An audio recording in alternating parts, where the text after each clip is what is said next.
বিসমিল্লাহির রহমানির রহিম। সুপ্রিয় দর্শক, ৩৬০ অলির পূর্ণভূমি সিলেট, আর সিলেটের প্রবেশদ্বার হচ্ছে মাধবপুর। মাধবপুর একটি ঐতিহ্যবাহী নাম। ওই মাধবপুরে যখন প্রবেশ করে তখনই মনে করবেন যে আমরা সিলেট চলে আসছি। এই ফ্লাইওভার নিয়ে অনেক আলোচনা, সমালোচনা, গুঞ্জন শোনা যাচ্ছে। আমরা মাধবপুরবাসী এবং মাধবপুরের আশেপাশে যারা আছেন সবাই প্রাণের দাবি হচ্ছে মাধবপুরটাকে যাতে অন্ধকারে ফেলে না রাখা হয়।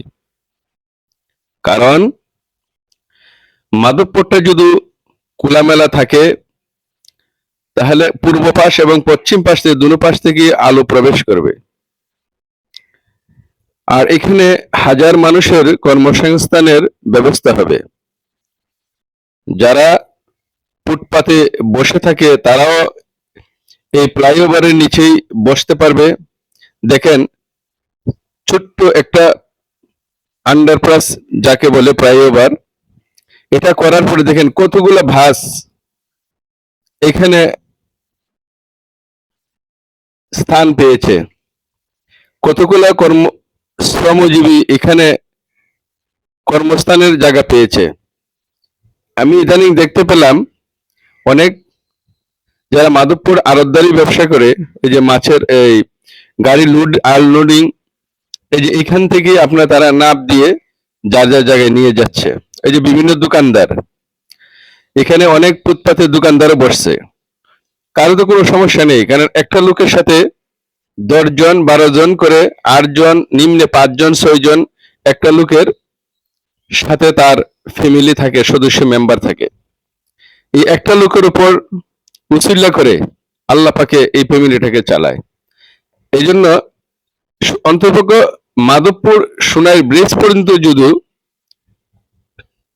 লাগিয়ে দেওয়া হয়, ওভার ব্রিজটা করে দেওয়া হয়, আশা করি আলহামদুলিল্লাহ মাধবপুরের সৌন্দর্য উজ্জ্বলতা ফিরে আসবে এবং কর্মসংস্থান হবে, এবং ঝড় বৃষ্টির সময় মানুষ এখানে আশ্রয় নিতে পারবে, ছায়া হবে, অনেক কিছু হবে যা বাস্তবে যারা উপভোগ করবেন অথবা বাস্তবে যারা এই ব্যবহার করবেন তারাই অনুভূতিটা প্রকাশ করতে পারবেন।